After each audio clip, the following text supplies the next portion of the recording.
The click of Aaliyah's heels on the polished marble floor was a frantic staccato, a beat behind the panicked thrum of her own heart. Late. She was unforgivably, irrevocably late. The presentation files were clutched in a leather portfolio under her arm, the culmination of a month of sleepless nights for her entire team at the tech firm. And she, the administrative gatekeeper, was about to fail the final step, getting them to the 40th floor before the 9:30 meeting. The elevator bank was a gleaming wall of brushed steel. One set of doors was sliding shut with a silent, merciless finality. "Hold it, please." She didn't shout, but the plea was torn from her, sharp with desperation. She broke into a run, her black pencil skirt restricting her stride, her light pink silk blouse clinging to her back. She thrust her hand between the closing doors, a reckless, instinctive act. The rubber safety edge met her palm, and with a soft chime of protest, the doors slid back open. Aaliyah stumbled inside, breathless, clutching her portfolio to her chest. "Thank you, I'm so sorry," she gasped, turning to face her saviors. The words died in her throat. The air in the elevator was different. Colder, heavier. It was crowded, but the space felt vast and dangerous. 3 men stood inside, all dressed in dark, impeccably tailored suits that seemed to absorb the light. They were built like monuments to violence, their faces impassive, their stillness absolute. But it was the 4th man who held the room. He stood at the back, his presence a tangible force. He wasn't the largest, but the others orbited him like planets around a dead star. His suit was a shade of charcoal, so dark it was nearly black, the fabric draping over his broad shoulders with a kind of liquid perfection that cost more than her car. His hands were clasped loosely in front of him, long fingers bare of any jewelry. One thumb stroked the other, a slow, deliberate motion that was the only sign of life in his carved posture. And then her eyes met his. They were dark, so dark they seemed to hold no reflection, only depth. They weren't angry or annoyed. They were analytical, calculating. A thin, white scar cut through his left eyebrow, a flaw in the otherwise severe symmetry of his face. Aaliyah's apology withered. She felt a flush of heat crawl up her neck, a primal awareness of being prey. She quickly turned to face the doors, her back ramrod straight, focusing on the ascending floor numbers. 32. 33. She willed the elevator to move faster. The silence was a living thing, thick with unspoken meaning. Then, one of the men beside her spoke, his voice a low rumble in Korean. Aaliyah didn't understand the language, but the tone was deferential. He was reporting. The man at the back replied. His voice was deeper, a velvet rasp that slid under her skin. He only said a few words, but then he switched to flawless, unaccented English, the sound so unexpected it made her flinch. "The Cheongdam transfer is clean, but Park is a liability. Make sure his family understands the cost of disloyalty." Aaliyah's blood went cold. It wasn't the words themselves, though they were chilling enough. It was the delivery. It was calm, precise, like ordering a coffee. The cost of disloyalty. She could feel the weight of that phrase, the lives packed into it. She squeezed her portfolio tighter, her knuckles white. She shouldn't have heard that. This was a conversation that happened in shadows, not in a brightly lit elevator in Seoul's most prestigious office tower. The elevator chimed, signaling the 40th floor. Her floor. Relief was a sharp, sweet pang in her chest. The doors slid open. She took a step forward, but a solid wall of muscle blocked her way. One of the suited men had moved, his position casual, but utterly impassable. Aaliyah froze, her gaze darting from the man in front of her to the reflection of the man in the back, visible in the polished steel doors. He was watching her. His dark eyes held hers in the reflection, and she saw a flicker of something new. Not calculation. Annoyance. She was a loose thread in a perfectly woven tapestry. "Excuse me," she said, her voice steadier than she felt. "This is my floor." The man didn't move. The deep voice came from behind her again, closer this time. The scent of expensive cologne, something with notes of sandalwood and smoke, drifted over her. I don't think it is. The doors slid shut, sealing her in with them. The elevator began to ascend again, past the 40th floor, past the executive suites, heading for the private penthouse levels. Aaliyah's carefully constructed world, the world of deadlines and spreadsheets and office coffee, had just evaporated. She was no longer a secretary running late. She was a witness. And the man with the scar in his eyebrow had just decided she was his problem to solve. The penthouse was a cathedral of glass and steel, offering a panoramic view of Seoul that should have been breathtaking. Instead, it felt like the edge of the world. The decor was brutally minimalist: black leather, chrome, polished concrete floors. There was no art, no photographs, nothing personal. It was a space designed for transactions, not for living. Two of the men, the enforcers, flanked the door she'd been escorted through. The third stood near the window, a silent sentinel.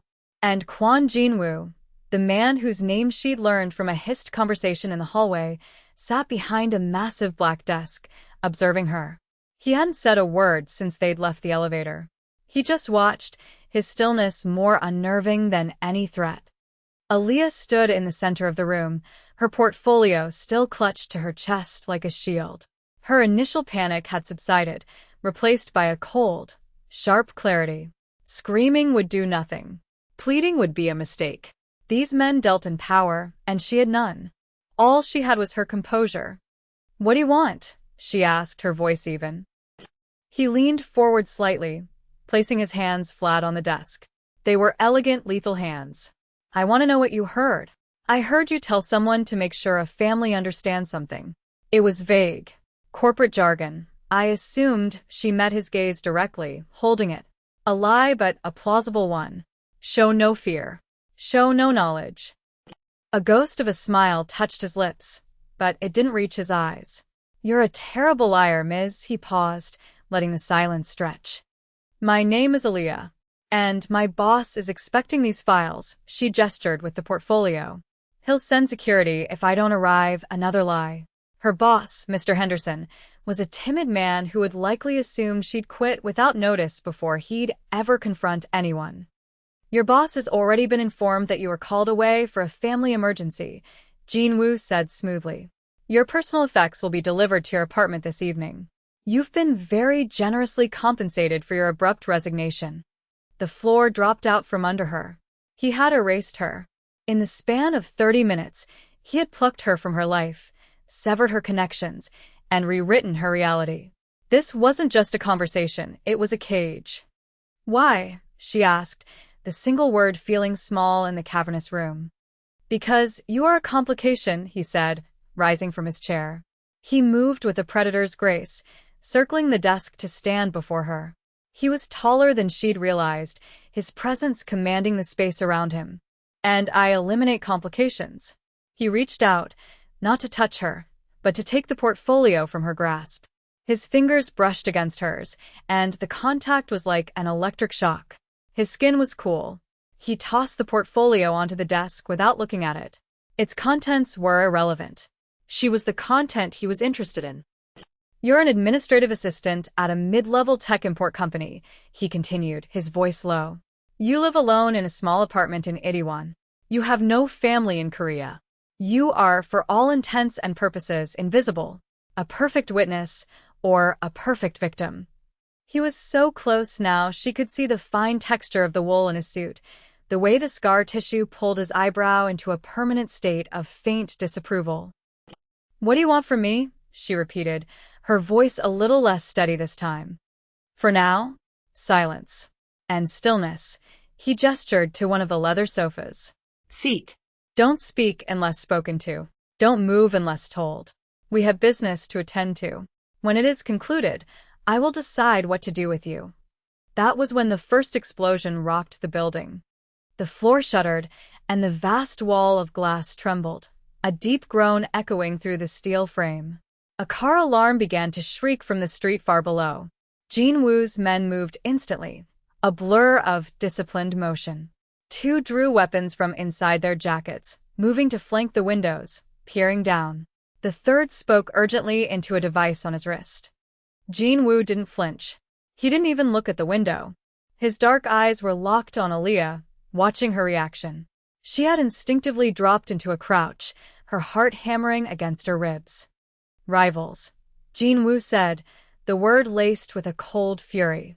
They're getting bold. Another explosion, closer this time, from somewhere within the building. The lights flickered and died, plunging the penthouse into the gray afternoon light filtering through the smoked glass. The emergency lights kicked in, casting long, eerie shadows. Gunfire erupted from the direction of the private elevator lobby. Sharp, brutal cracks that were nothing like what she'd heard in movies. This was real. This was happening. One of Jin-woo's men grunted and fell back from the doorway, a dark stain spreading across the front of his white shirt. The other two returned fire, using the heavy furniture as cover. The air filled with the smell of cordite and ozone. In the chaos, Aaliyah saw her chance. The service exit, a heavy steel door she'd noticed when they brought her in, was unguarded. Everyone was focused on the main entrance. She could make a run for it. Survival screamed at her to go. Now. She started to move, staying low, her body a coiled spring of terror and adrenaline. But as she glanced back, she saw Jin-woo. He was behind his desk, a sleek, black pistol in his hand, moving with an unhurried, deadly calm. He was firing in controlled bursts, his expression a mask of pure concentration. One of the attackers fell in the doorway. Then she saw it. A second attacker, slipping in from the side, hidden by the angle of the wall. He had a clear shot at Jin-woo, who was focused on the primary threat. Time seemed to slow down. Her escape was right there. Freedom. Her old life. All she had to do was run. But if she did, Jin-woo would die. The man who had kidnapped her, threatened her, erased her. He deserved it. But her body wouldn't move toward the door. Some stubborn, infuriating piece of her, the part that hated seeing an unfair fight, that believed in evening the odds, took over. "On your left," she screamed, her voice raw. As the second attacker turned his head toward her voice, a flicker of surprise on his face, Jin-woo reacted. He didn't look, didn't hesitate.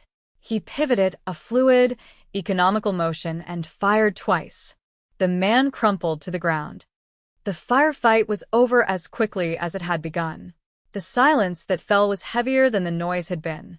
It was filled with the metallic scent of blood and the soft groan of the damaged building. Jin-woo slowly lowered his weapon, his chest rising and falling in a steady rhythm. His eyes found hers across the room. He stared at her, the mask of concentration gone, replaced by something she couldn't read. It was complex, layered, and for the first time it looked human. She was still crouched by the sofa, her escape route forgotten. She had made a choice. She had screamed a warning for her captor. She had saved the life of the most dangerous man she had ever met. And in his dark, unreadable eyes, she saw the unnerving truth. He knew it, too. That was the moment everything changed. The lines of captor and captive blurred, replaced by a shared, bloody survival. He crossed the room in 3 long strides. He didn't offer a hand, didn't say, "Thank you." He crouched in front of her, his presence blotting out the rest of the ruined penthouse. His gaze was intense, searching her face for something. Injury. Deceit. He reached out, his fingers gently brushing a stray piece of debris from her hair. The touch was brief, almost impersonal, but it sent a tremor through her. "Why?" he asked, his voice a low rasp. Aaliyah swallowed, her throat dry. "I don't know." It was the truth. She didn't know why she'd chosen his life over her freedom. It wasn't a calculated decision. It was an instinct she couldn't explain, and that scared her more than the gunfire had. He continued to study her for a long moment, then his gaze hardened again, the brief flicker of vulnerability gone. He rose and turned away, issuing a string of sharp commands in Korean to his remaining man. The cold, untouchable boss was back, but Aaliyah had seen the crack in the armor. She couldn't unsee it. The aftermath was ruthlessly efficient. A cleanup crew arrived, men in dark coveralls who moved with a silent, practiced competence, removing the bodies and wiping away any trace of the violence. Within an hour, the penthouse was pristine again, save for the bullet holes peppering the wall near the entrance. Aaliyah was moved to a bedroom suite that was larger than her entire apartment. It was as impersonal as the rest of the penthouse, but the bed was soft and the ensuite bathroom was stocked with expensive, anonymous toiletries. She was a prisoner in a gilded cage. For 2 days, she saw no one but a stern-faced woman who brought her meals on a tray and collected the empty dishes in silence. She had no phone, no television, no access to the outside world. She spent the time pacing, her thoughts a tangled mess. She replayed the firefight, her own scream, the look in Jin-woo's eyes. She told herself it was survival instinct. A dead captor might lead to a dead witness. It was a logical, self-preserving act. But she knew, in the quiet moments staring at her reflection in the dark glass of the window, that it was a lie. On the 3rd day, the door opened, and he was there. He had changed from his suit into a simple black cashmere sweater and dark trousers. The casual clothes somehow made him seem more dangerous, less constrained by the uniform of his power. "They know who you are," he said, without preamble. Aaliyah's heart clenched. "Who?" "The men who attacked this building. They belong to the Shin clan." "My rivals." He walked over to the window, his back to her. "They've been to your apartment. They left a message." He turned, and in his hand, he held a small, framed photograph. It was the one from her nightstand. A picture of her and her older sister, laughing together at a summer barbecue back home. On the glass, a single, ugly crack ran right through her sister's face. A cold dread, sharp and absolute, washed over her. This was no longer just about her. They were reaching into her past, threatening the one person she loved most in the world. "She's in America," Aaliyah whispered, her voice trembling. "They can't get to her." "Don't be naive," Jin-woo said, his tone cutting. "Their reach is long. They did this to show me they could. To show me that you are a vulnerability." "My vulnerability?" He set the photograph down on the dresser, the sound of the frame on the wood unnaturally loud in the silent room. He looked at her, and for the second time, she saw that crack in his composure. This time, it looked like pain. A deep, old wound. "I had someone once," he said, his voice so low she had to strain to hear it. "Her name was Minjun. She was important. The Shins used her to get to me. They thought I would trade territory for her life. They miscalculated." His jaw tightened, a muscle flexing in his cheek. "I did not negotiate. And they killed her. It was a mistake I have never repeated." The confession hung in the air between them, raw and bleeding. He wasn't just telling her a story. He was telling her why she was still alive. He was telling her what she represented. A second chance. A mistake he refused to make again. "I'm not her," Aaliyah said softly. "I know." His eyes met hers, and the intensity in them was scorching. "Minjun was an innocent. You are not." It wasn't an insult. It was an observation. An acknowledgement of the choice she'd made in the firefight, of the steel she'd shown in his presence. He was seeing her, not as a victim or a complication, but as something else entirely. The danger had escalated. It was no longer about what she had overheard in an elevator. The Shin clan had made her a target. She was a pawn in their war against him, and her life, and the safety of her sister, were now inextricably tied to his. He had brought this danger to her door, but he was also the only one who could protect her from it. That night, she couldn't sleep. She found herself in the main living area, staring out at the glittering expanse of Seoul. The city lights felt a million miles away. "You should be resting." Jin-woo's voice came from the shadows. He was standing by the bar, a glass of amber liquid in his hand. "I can't," she admitted.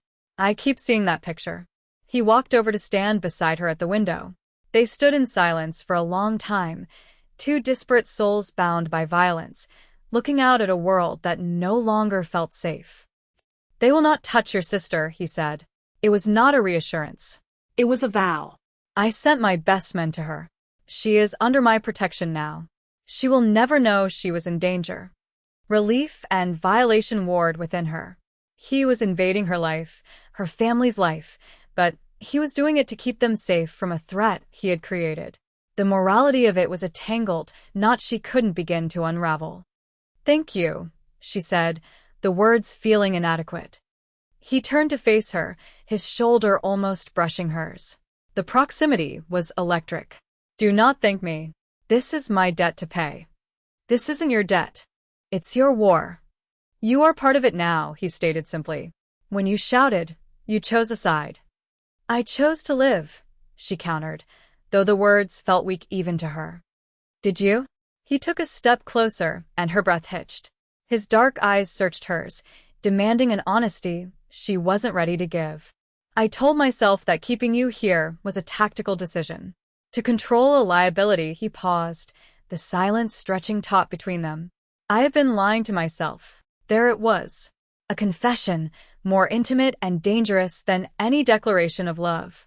It was an admission of weakness from a man who afforded none. Aaliyah's heart hammered against her ribs. She could feel the fragile barrier she'd kept around herself begin to crumble. "I told myself I was staying to survive," she heard herself say, the words a quiet echo of his own admission. "I don't think that's the whole truth anymore." He lifted his hand, his knuckles lightly grazing her cheek. The touch was feather-light, yet it branded her skin. His thumb traced the line of her jaw, a gesture of ownership so profound it stole the air from her lungs. This was it, the point of no return. He was claiming her, not with words, but with a silent, deliberate touch that promised protection and possession in equal measure. And she, to her own shock and terror, did not pull away. She leaned into his touch, crossing a line she could never uncross. The next move came faster than either of them expected.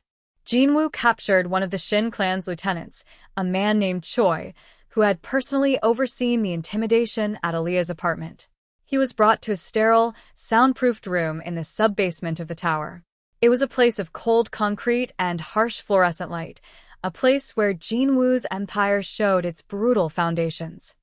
Jinwoo brought her there. He stood her by the door, not to terrorize her, but to show her, to test her. Choi was bound to a steel chair, his face a mask of defiant arrogance, though a tremor of fear danced in his eyes. "This is the man who cracked the photograph of your sister," Jinwoo said, his voice flat and devoid of emotion. He placed a clean, polished pistol on a metal table next to Choi. "He threatened your family. He tried to use you to wound me. In my world, such actions have consequences. But you are from a different world. So, I will give you the choice. What happens to him?" Aaliyah looked at Choi, at his sneering mouth and hateful eyes. The man represented everything she feared, a senseless violence that could reach across oceans and harm the people she loved. The woman she was a week ago, the secretary who organized spreadsheets and worried about coffee orders, would have pleaded for mercy. She would have argued for justice, for a system she no longer believed could touch men like these. But she wasn't that woman anymore. This world had changed her, forged something harder in her core. She looked from Choi's terrified face to Jinwoo's impassive one. He was giving her power, a terrible and intoxicating thing. He was asking her to step fully into his world. She met Jinwoo's gaze, and her voice, when it came, was clear and cold. "He tried to kill me. He threatened my sister. He showed us who he is." She took a breath. "Show him who you are." She had not asked for mercy. She had given permission. She had crossed a moral line she could never uncross, and in that moment, she saw a flicker of dark approval in Jinwoo's eyes. He had tested her, and she had not broken. She had adapted. He gave a sharp nod to his man, who stepped forward. Jinwoo led her from the room before she could hear the muffled sound that followed. He didn't shield her from the choice, only from its immediate, ugly consequence. The final confrontation was orchestrated by the head of the Shin clan himself, a cunning old wolf named Shin Tae-hwan. He proposed a truce, a meeting to end the bloodshed. The location was neutral territory, the abandoned wing of the National Museum after hours. Jinwoo knew it was a trap. Shin Tae-hwan would never surrender territory or power willingly. "You will stay here," Jinwoo commanded, shrugging on a jacket that concealed the holster at his shoulder. It's the safest place for you. No, Aaliyah said, her voice firm. He's using me as the reason for this truce. My absence would be an insult. He'd know you don't trust him, she paused. And you'll need another set of eyes. He studied her, his gaze weighing her resolve. He saw not fear, but a determined calm. He saw a partner, not a liability. He gave a single, sharp nod. The museum was a cavern of shadows and ghosts. Marble statues of ancient warriors watched them pass, their stone eyes cold and judgmental. Shin Tae-hwan was waiting in the grand rotunda, flanked by his own soldiers. He was an older man, but his eyes were sharp and predatory. "Kwon Jin-woo," he said, his voice a gravelly rasp. "And you brought the lovely complication." A bold move, his eyes slid to Aaliyah, slick and dismissive.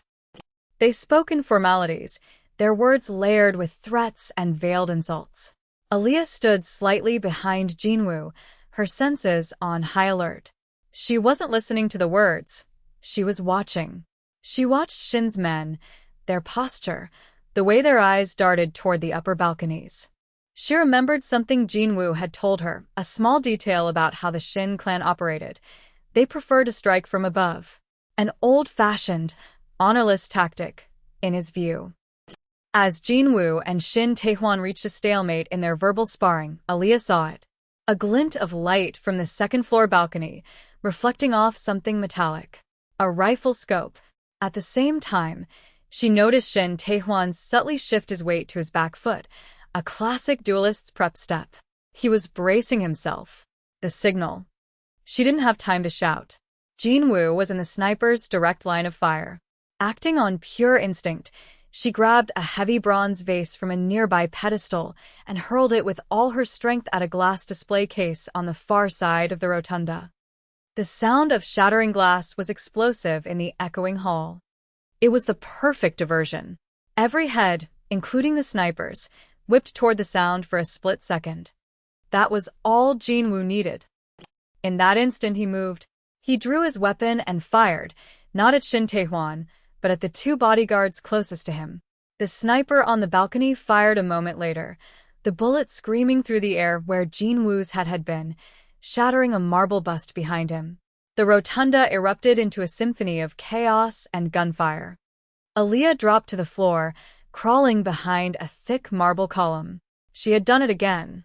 She hadn't been a passive victim, a pawn to be traded. She had acted.